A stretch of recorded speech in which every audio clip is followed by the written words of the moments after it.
Le résumé suivant va vous expliquer comment passer d'un graphique de la position en fonction du temps à un graphique de la vitesse en fonction du temps et ensuite à un graphique de l'accélération en fonction du temps pour un mouvement rectiligne uniformément accéléré, un MREA. Donc ici, nous avons le graphique type pour un MREA de la position en fonction du temps. Donc, qu'est-ce que nous pouvons faire?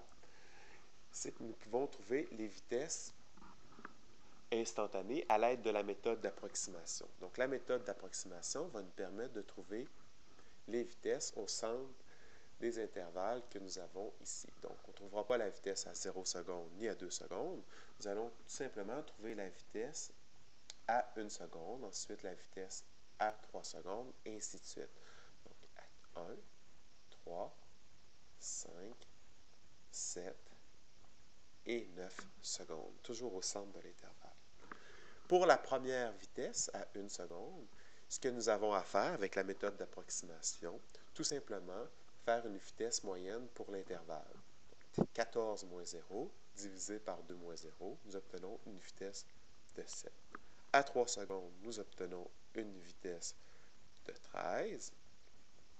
Donc 40 moins 14, 26 divisé par 2, 13.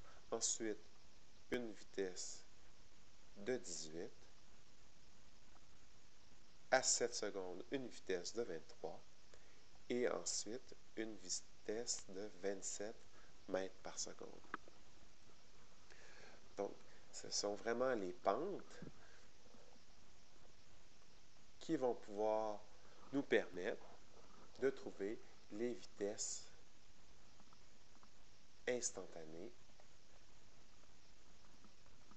à l'aide de la méthode d'approximation. Donc, ensuite, nous allons pouvoir tracer le graphique de la vitesse en fonction du temps.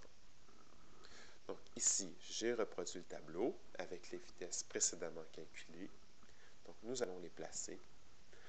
Ce qu'il faut toujours faire attention, c'est que nous avons les vitesses au centre des intervalles précédents. Donc, ici, la première vitesse que nous allons placer n'est pas à 0 seconde, n'est pas à 2 secondes, elle va être à 1 seconde.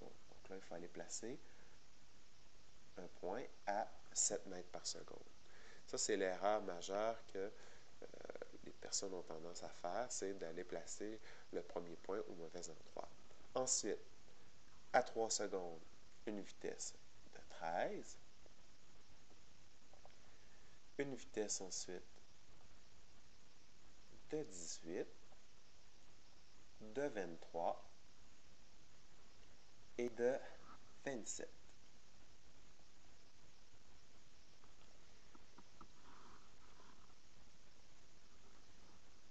Une fois que tous les points ont été placés, nous pouvons tracer une droite représentant l'évolution de la vitesse. Donc, faire attention, puisque nous étudions un mouvement qui commence à 0 et qui se termine à 10 secondes, la droite tracée doit comprendre tout cet intervalle de temps-là. Donc, ici, en passant le plus possible par l'ensemble des points, nous allons tracer la meilleure droite possible. Donc, ce que j'ai représenté en vert.